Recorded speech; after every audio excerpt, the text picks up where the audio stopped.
back to one more video. In today's class, we are going to study topic formal charges, and not only formal charges, we are one more topic going to study in this today's class, and that topic is electrovalent or ionic bond. So students, we know that we have started the chapter chemical bonding, and chemical bonding, as we know that this is one of the very important chapter for class 11th and 12th for chemistry, because there are many concepts which are related to organic chemistry as well as inorganic chemistry, and if you are not aware about all those concepts, so it will be very difficult for you to understand there as well. There it means in class 12th or in that particular chapter. So let's study each and every topic, each and every concept of this chapter. And yes students, do not forget to watch each and every video of chemical bonding. If you are attempting for any of the IIT, JEE or any other competitive exams, this video or this chemical bonding chapter is going to be very useful. Okay, so let's start with today's class, and in today's class we are going to start with formal charge. Now let's understand first of all this, what is this formal charge means.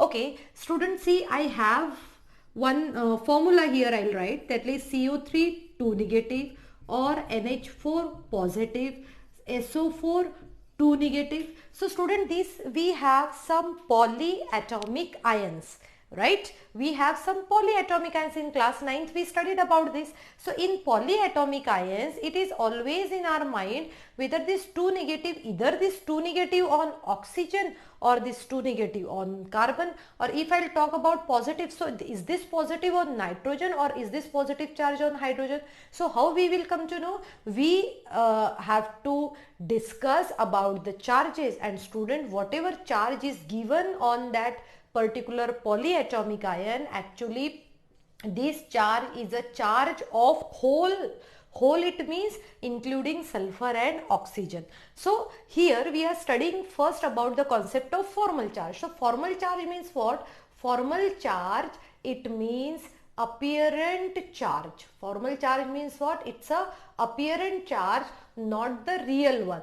Apparent charge which is present in that particular polyatomic ion. For example, with the help of this formula, we can calculate what charge should be there on sulfur as well as on oxygen, what charge should be there on carbon as well as oxygen, what charge should be there on nitrogen as well as on hydrogen. So this we can calculate with the help of formal charge. Okay, let me explain. First, I am taking here example as NH4 positive. So NH4 positive, it means, I hope everybody knows that how to draw its Lewis dot structure. In my previous video I have explained this. Okay, so NH4, how can we draw? As we know that one single bond would be there, hydrogen, hydrogen, hydrogen and hydrogen. Okay, all the single bonds are there. It means these electron pairs are involved in bond formation. Got it? So ये सभी electron pair किस में involve है? Bond formation में involve है. अब यहाँ पर पॉजिटिव साइन आता है. पॉजिटिव साइन इट मीन्स, जैसे मैंने पहले भी बताया था कि ये साइन क्या है? एज अ होल है. अब देखो, मुझे फॉर्मल चार्ज फाइंड आउट करना है. फॉर्मल चार्ज फाइंड आउट करने के लिए मैं इसको नंबर्स दे देती हूँ. कैसे नंबर्स दूंगी? जैसे 1 2 3 4, और ये नाइट्रोजन हुआ. तो हम सबसे पहले कैलकुलेट करते हैं formal charge on nitrogen. How to calculate? Here we have a formula. चलो देखते हैं एक बार फॉर्मूला क्या है. Number of valence electron. आपको क्या लेना है? पहले number of valence electrons in an atom. So यहाँ पर वैलेंस इलेक्ट्रॉन जो मिडल एलिमेंट रहता है उसके वैलेंस इलेक्ट्रॉन्स आपको लेना है. तो यहाँ मिडल एलिमेंट कौन है? नाइट्रोजन. सो नाइट्रोजन के वैलेंस इलेक्ट्रॉन कितने होते हैं? कैसे पता चलेगा? 7. सो 2 5. So valence electrons are 5. So I'll be writing here as a 5 minus number of unshared electrons. क्या बोला उन्होंने? Number of unshared electrons. तो आपको कहीं पर भी इस नाइट्रोजन के ऊपर लोन पेयर दिख रही है क्या? Lone pair means what? The number lone pair, it means the pair of electron which do not participate in the bond formation. तो मुझे यहाँ पर कहीं पर भी कोई भी लोन पेयर नहीं दिख रही है, इसीलिए मैं यहाँ पर नंबर ऑफ अनशेयर्ड इलेक्ट्रॉन इसकी जगह 0 लिखूंगी, माइनस यहाँ पर 1/2 और ये क्या आया, नंबर ऑफ शेयर्ड इलेक्ट्रॉन। अब शेयर्ड इलेक्ट्रॉन कौन कितने हैं और कौन कौन से वो हम देखते हैं अभी। देखो शेयर्ड इलेक्ट्रॉन मतलब ये हुआ, ये इसके साथ शेयरिंग है तो ये शेयर्ड इलेक्ट्रॉन हुआ। सो 1 2 3 4 5 6 7 8, तो शेयर्ड इलेक्ट्रॉन कितने हैं इनके पास में, 8 है। कैसे कैलकुलेट किया हमने, हमने देखा कि इन्होंने कितने बॉन्ड पेयर्स बनाए हैं और हमें पेयर काउंट नहीं करना है, हमें क्या काउंट करना है, नंबर ऑफ इलेक्ट्रॉन्स। और 4 पेयर में 8 इलेक्ट्रॉन्स हो सकते हैं, क्योंकि हमें पता है कि कोई भी बॉन्ड बनाने के लिए हमें मिनिमम 2 इलेक्ट्रॉन्स की जरूरत होती है। अब देखो जैसे हमने नाइट्रोजन के ऊपर निकाला, आप कैलकुलेट करो इसके ऊपर, तो कितना हुआ ये 5 माइनस, तो ये कट हो गया 4, 5 माइनस 4 इज इक्वल टू 1, तो +1 चार्ज आया है। तो यहाँ पर जब नाइट्रोजन के ऊपर आप लिखोगे +1 चार्ज आया है, ठीक है। अभी मैं इसको ये हटा देती हूँ ताकि आपको कोई कंफ्यूजन ना रहे कि ये 1 2 3 4 क्या है। तो नाइट्रोजन के ऊपर चार्ज कौन सा आया है, +1। तो सिमिलरली हम एक एक हाइड्रोजन के ऊपर कैलकुलेट करते हैं, that is formal charge on hydrogen. अब फॉर्मल चार्ज ऑन हाइड्रोजन अगर मैं निकालती हूँ तो मैं ये वाला हाइड्रोजन लेती हूँ पहले। तो हाइड्रोजन में कितना होते हैं, नंबर ऑफ वैलेंस इलेक्ट्रॉन्स कितना होता है, 1, तो मैंने यहाँ 1 लिखा, माइनस यहाँ पर अनशेयर्ड है क्या, कोई लोन पेयर दिख रही है क्या, नहीं, इसीलिए 0 -1/2। ये क्या कहा इन्होंने, कितनी शेयर्ड है इस हाइड्रोजन के लिए, सिर्फ देखो 2 शेयर्ड पेयर है, तो दो इलेक्ट्रॉन है इसलिए ये कट हो गया, और फाइनली 1 - 1 इट मीन्स 0। तो इस हाइड्रोजन के ऊपर 0 चार्ज आया है। आ रहा है, समझ में आ रहा है आपको, इसी फॉर्मूला में ये लिखना है ताकि आपको ये पता चलेगा कि उसके ऊपर कितना चार्ज है। सिमिलरली इस हाइड्रोजन हो गया, ये हाइड्रोजन और ये हाइड्रोजन, सभी हाइड्रोजन्स के ऊपर जो है 0 0 चार्ज होगा, क्योंकि सेम ही कैलकुलेट होगा। तो अब आप ध्यान से देख सकते हो स्टूडेंट्स, यहाँ पर जब हमने देखा है तो हमने ये देखा कि भाई नाइट्रोजन के ऊपर +1 चार्ज आ रहा है और बाकी हाइड्रोजन के ऊपर 0 चार्ज आ रहा है, और इसीलिए हमने कहा कि these are the apparent charges, these are the apparent charges, not the real charges। real charges हमने इसीलिए नहीं कहा क्योंकि हम ये नहीं कह सकते कि हाइड्रोजन के ऊपर हमेशा ही 0 चार्ज रहेगा, नाइट्रोजन के ऊपर हमेशा ही प्लस चार्ज रहेगा, +1 रहेगा, ये हम नहीं कह सकते। और इसीलिए हमने कहा है कि formal charges are what? Formal charges are actually the apparent charges, or and these charges are actually not real. Okay, so we can take another example also for studying this formal charge. Okay, so I'll be taking one more example. So another example is, now I am taking another example of O3. O3 it means ozone। अब ozone का structure कैसे होगा, चलो देखते हैं। इस तरीके से हम स्ट्रक्चर ड्रॉ करते हैं, तो हमने इस तरीके से, आप देखो ये सबको हमने क्लास 10th में ही सीखा है, तो ये सबको ही आना चाहिए कि किस तरीके से इसका जो है आप ड्रॉ कर सकते हैं स्ट्रक्चर। ओके, सभी को आना चाहिए ये। चलो एक बार काउंट भी कर लेंगे कि सभी प्रॉपरली है या नहीं है। सबके इलेक्ट्रॉन पेयर्स काउंट करो और हमें समझ में आ जाएगा कि हमने स्ट्रक्चर ड्रॉ किया कि नहीं प्रॉपरली। अब इस वाले ऑक्सीजन को कहते हैं, मैंने इस ऑक्सीजन को नंबर दे देती हूँ मैं, ताकि हमें अच्छे से समझ में आए। इसको हमने कहा है ऑक्सीजन 1, इसे हमने कहा ऑक्सीजन 2 और इसे कहा है हमने ऑक्सीजन 3। तो ऑक्सीजन 1 के पास 1 2 3 4 5 6 7 8, इट मीन्स उसका ऑक्टेट कंप्लीट है। इस ऑक्सीजन के पास में आओ 1 2 3 4 5 6 7 8, ये भी कंप्लीट है। 1 2 3 4 5 6 7 8, तो इस ऑक्सीजन का भी ऑक्टेट जो है वो कंप्लीट है। तो हमारा स्ट्रक्चर जो है वो करेक्ट है। अब हम कैलकुलेट करते हैं फॉर्मल चार्ज। सो फॉर्मल चार्ज जब आप कैलकुलेट करते हो तो हमने क्या कहा, फॉर्मल चार्ज ऑन ऑक्सीजन 1। तो मैं पहले इस ऑक्सीजन 1 के ऊपर फॉर्मल चार्ज कैलकुलेट करती हूँ।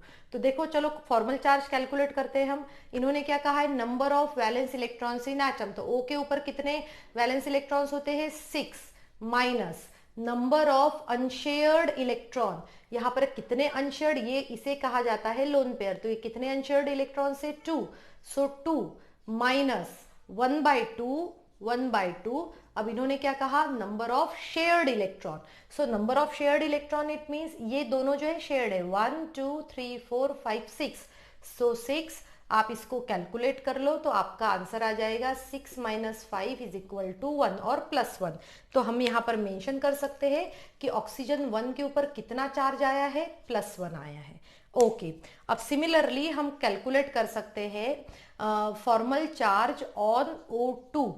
Formal charge on O2 calculate करते हैं। चलो देखते हैं कैसे कैलकुलेट होगा ये। इसका ऑक्सीजन का वैलेंस इलेक्ट्रॉन्स हमें पता ही है 6 माइनस, और यहाँ पर अब देखते हैं नंबर ऑफ अनशेयर्ड इलेक्ट्रॉन्स 1 2 3 4, तो यहाँ पर आ जाएगा 4 माइनस 1/2 इंटू यहाँ पर क्या है, कितने पे शेयर्ड है इलेक्ट्रॉन्स 1 2 3 4, तो हमने यहाँ 4 लिखा, ये कट हो गया है। और आप देखो यहाँ पर क्या हो जाएगा इसमें, यहाँ पर आप कैलकुलेट करोगे 6 माइनस 6 = 0। इट मीन्स इस ऑक्सीजन के ऊपर, दैट इज O2 के ऊपर चार्ज कौन सा आया है, 0 आया है। ओके, अब नेक्स्ट देखते हैं हम फॉर्मल चार्ज ऑन O3 के ऊपर कैलकुलेट करते हैं। तो यहाँ पर कितना है, ये 6 माइनस कितने अनशेयर्ड इलेक्ट्रॉन्स है 1 2 3 4 5 6, सो 6 माइनस 1/2, शेयर्ड कितने हैं 2, सो 2 आप कैलकुलेट करोगे तो आपको आंसर मिलेगा यहाँ 6 - 7 एंड = -1। तो -1 है, तो यहाँ पर कितना आया, -1। सो स्टूडेंट यहाँ पर ध्यान से थोड़ा सा देखो कि फॉर्मल चार्ज हम कैलकुलेट करना तो सीख गए हैं। अब आप देखो यहाँ पर एक चार्ज था, ध्यान से देखो, ये पूरे कंपाउंड के ऊपर एक चार्ज था। क्यों था एक चार्ज, क्योंकि इन सभी को नेट चार्जेस कितने आ रहे हैं, आप प्लस माइनस करके देखिए, आप पूरा प्लस करो, आपका नेट चार्ज कितना आया है, +1। देखो 0 + 0 + 0 + 0 + 1, आंसर कितना आएगा, +1, और इसीलिए इसके ऊपर +1 चार्ज होता है। अब हम आते हैं O3 के ऊपर।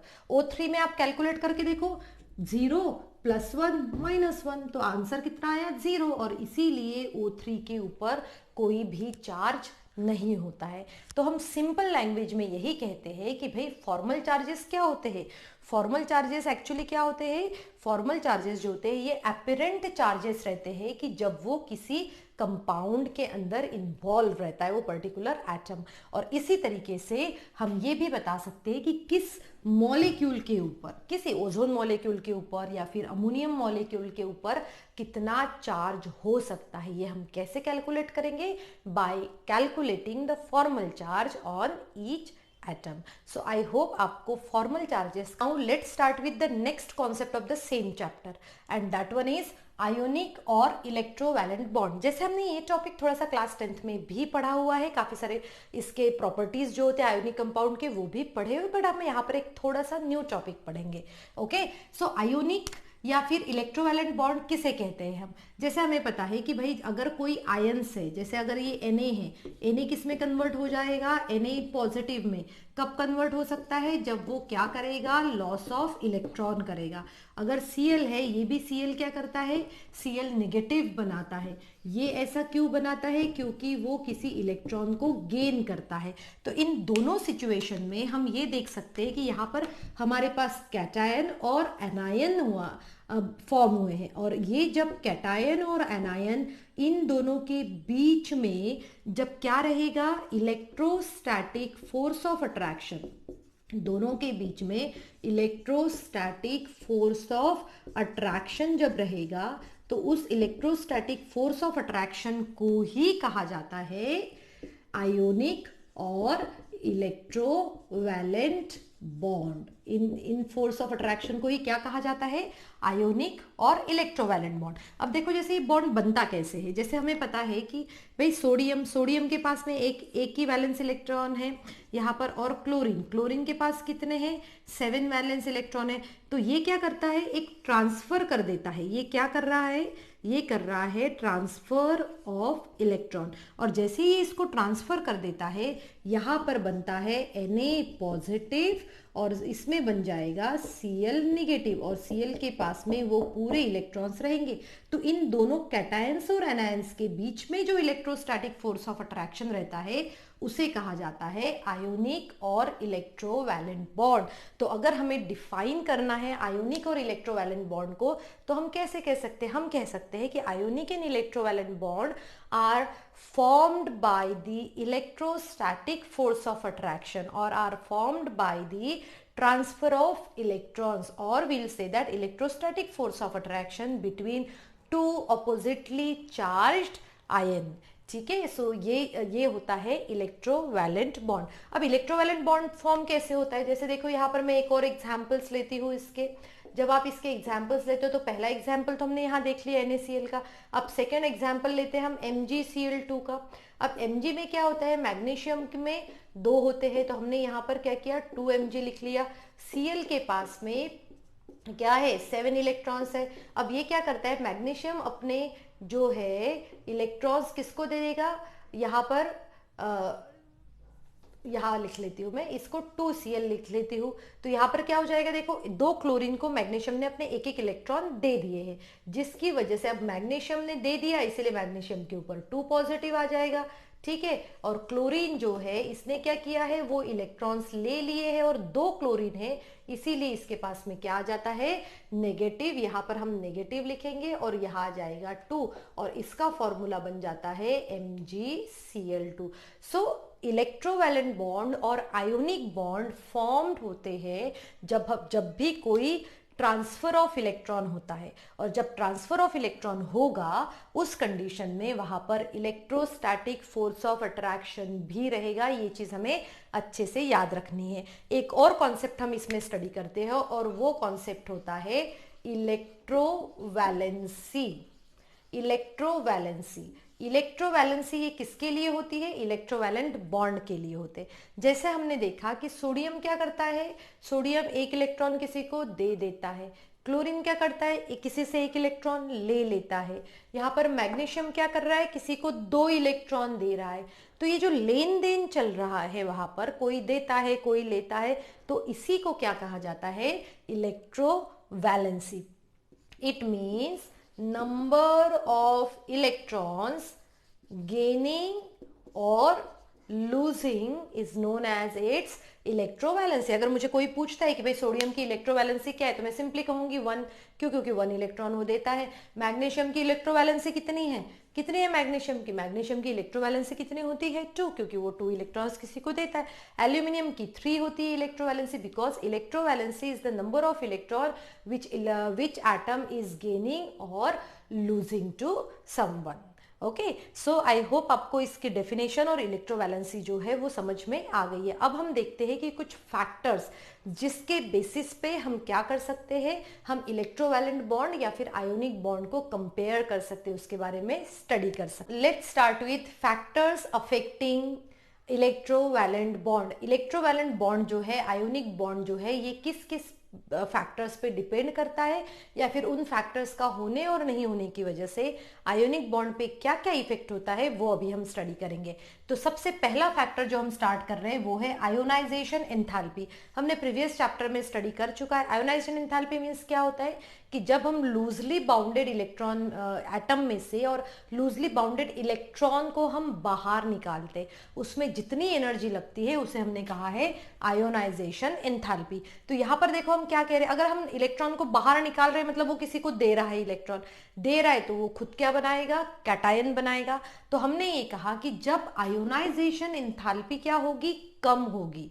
ध्यान से समझो इस चीज को, जब आयोनाइजेशन एंथैल्पी कम होगी इट मींस हमें कम एनर्जी लगेगी उस इलेक्ट्रॉन को निकालने में, उस वक्त पे देयर विल वहां पर कैटायन बनने के चांसेस सबसे ज्यादा होंगे। जैसे फॉर एग्जांपल मैं आपको बताती हूँ, जैसे ये एक कोई एटम है जो साइज में काफी बड़ा है और ये एटम है जो साइज में काफी छोटा है ना। तो ये A से A पॉजिटिव बनना और B से B पॉजिटिव बनना, तो हम ये कह रहे हैं कि इन दोनों में से किसको ज्यादा इजी होगा कि वो A से A पॉजिटिव बन जाए या B से B पॉजिटिव बन जाए, किसको ज्यादा इजी होगा, इस वाले एटम को इजी होगा। और क्यों इजी होगा इसको, क्योंकि इस एटम में क्या है, कम एनर्जी लगेगी। और आयोनाइजेशन एंथैल्पी कम क्यों लगेगी, क्योंकि इस एटम का साइज क्या है, बड़ा है। ये हम ऑलरेडी स्टडी कर चुके हैं। तो हम यहाँ पर बस इतना ही याद रखेंगे कि जब आयोनाइजेशन एंथैल्पी कम होती है तो उसका कैटायन बनने में उतनी ही ईजी होती है। और जैसे हमें पता है हमारे पूरे पीरियोडिक टेबल में दो ग्रुप्स होते हैं, वो है ग्रुप 1 जिसे हम अल्कली मेटल्स कहते हैं एंड ग्रुप 2 जिसे हम क्या कहते हैं, अल्कलाइन अर्थ मेटल्स कहते हैं। ये दोनों ग्रुप जो है बहुत ही इजीली कैटायन बना सकते हैं। क्यों बना सकते हैं? क्योंकि उनकी आयोनाइजेशन एंथैल्पी क्या होती है, बहुत काफी कम होती है as compare to other members of the periodic table. अब हम आते हैं इलेक्ट्रॉन गेन एंथैल्पी की तरफ। इलेक्ट्रॉन गेन एंथैल्पी ये भी हम स्टडी कर चुके हैं। क्या होती है electron gain enthalpy? It means the energy required और energy release when we are adding one electron. जब कोई इलेक्ट्रॉन ले रहा है तो उसको जो भी एनर्जी लगती है उसे कहा जाता है इलेक्ट्रॉन गेन एंथैल्पी। तो यहाँ हमने क्या कहा कि अगर ये ग्रेटर वैल्यू होगी, इलेक्ट्रॉन गेन एंथैल्पी की ग्रेटर वैल्यू होगी, तो हमें एनायन बनाने में उतनी ही इजी होगा हम लोगों को। तो एनायन वो बहुत ही जल्दी क्या कर सकता है, एनायन बना सकता है। अब चलो आते हैं हमारे तीसरे फैक्टर के ऊपर, और ये तीसरा फैक्टर बहुत ही ज्यादा न्यू है आप लोगों के लिए क्योंकि first time you all are studying this. Okay, so lattice enthalpy means क्या होता है, पहले तो हम वो समझ लेते हैं। Okay, so lattice enthalpy means क्या? फर्स्ट ऑफ ऑल लैटिस मतलब क्या होता है वो देख लेते हैं। अब हमें पता है कि जितने भी आयोनिक कंपाउंड्स होते हैं, आयोनिक कंपाउंड जितने क्लास 10th में हमने पढ़ा था कि ये सभी क्या होते हैं, crystalline in nature. Crystalline it means उनका प्रॉपरली एक शेप होता है। जैसे अगर मैं बात करूं NaCl की, तो NaCl में क्या होंगे, इस तरीके से क्रिस्टल लैटिस होगा इनका, और इस क्रिस्टल लैटिस में ये क्या होंगे, अगर हम आप प्रॉपर देखोगे इसको मैं अगर ड्रॉ करूँ तो इस तरीके से मैं ड्रॉ कर सकती हूँ इसको। तो ये इस वाले पॉइंट्स पे क्या हो सकते हैं, इनके एटम्स हो सकते हैं। तो ये क्या है, इनका एक प्रॉपर क्रिस्टल लैटिस है। ये क्या है, एक प्रॉपर क्रिस्टल लैटिस है। It means all the elements are arranged in a proper manner and that one is known as crystal lattice. और जो अरेंजमेंट होती है उसी को क्रिस्टल लैटिस कहते हैं। और जैसे अब देखो, अब ये जैसे कि आयन से, जैसे यहाँ अगर मान के चलो आप Na पॉजिटिव है तो यहाँ पर क्या Cl निगेटिव है, तो ये आयंस में जो एंथैल्पी होती है, जो एनर्जी होती है, इन्हें कहा जाता है लैटिस एंथैल्पी। क्या कहा हमने कि जो आयंस को प्रॉपरली अरेंजमेंट रहती है, इस अरेंजमेंट को हम क्या कहते हैं, लैटिस। इस अरेंजमेंट को हमने क्या कहा है, लैटिस कहा है। और इन आयंस के बीच में, जैसे कि ये आयोनिक कंपाउंड है और ये क्या बनाते हैं, आयंस बनाते हैं। और आयंस क्या होते हैं, चार्ज्ड स्पीशीज होती है। तो इसीलिए इनकी एनर्जी जो रहेगी, इन चार्ज्ड स्पीशीज की जो एनर्जी रहेगी उसे हम कहते हैं लैटिस एंथैल्पी। ओके, इसको हम प्रॉपरली डिफाइन भी कर सकते हैं।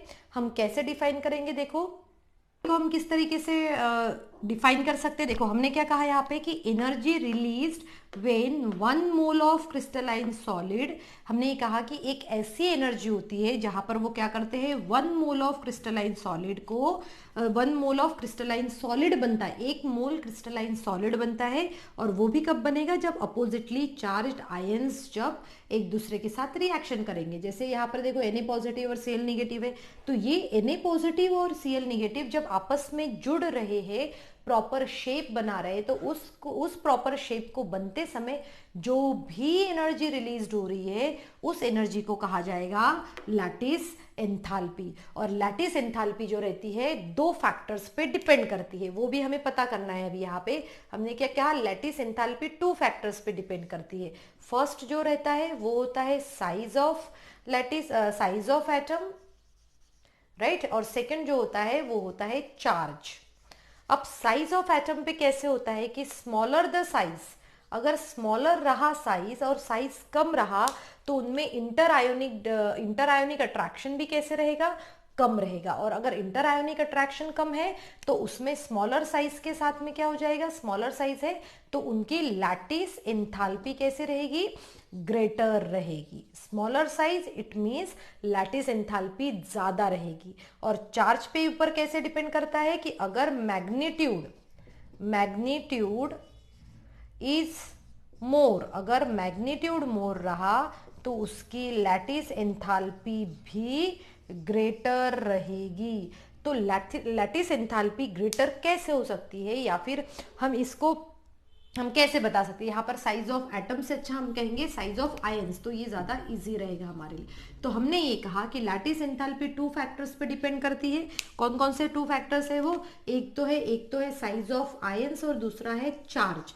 तो साइज ऑफ आयन, अगर किसी आयन का साइज छोटा है तो उसमें इंटर आयोनिक अट्रैक्शन जो रहेगा, इंटर आयोनिक स्पेस जो रहेगा वो क्या रहेगी, ये छोटा साइज है तो कम रहेगी और इसीलिए उनकी लैटिस एंथैल्पी ज़्यादा रहेगी। और चार्ज में हमें क्या याद रखना है कि अगर उसके ऊपर मैग्नीट्यूड जैसे +1 और +2, तो +2 चार्ज का मैग्नीट्यूड ज़्यादा है, तो जब भी +2 चार्ज का मैग्नीट्यूड ज़्यादा रहेगा तो उसकी लैटिस एंथैल्पी भी ज़्यादा रहेगी। और हमें यहाँ पर जब हम आयोनिक बॉन्ड पढ़ते हैं तब हमें ये लैटिस एंथैल्पी के बारे में थोड़ा सा पता होना बहुत ज़्यादा ज़रूरी है। सो स्टूडेंट, आई होप आप आज के इस क्लास में आपको सभी टॉपिक अच्छे से समझ में आ गए होंगे और आप सभी ने अपने अपने नोट्स बना के रखे हुए हैं, और जो भी कुछ डाउट है आप मुझे कमेंट सेक्शन में पूछ सकते हैं। I will try my level best to answer your question.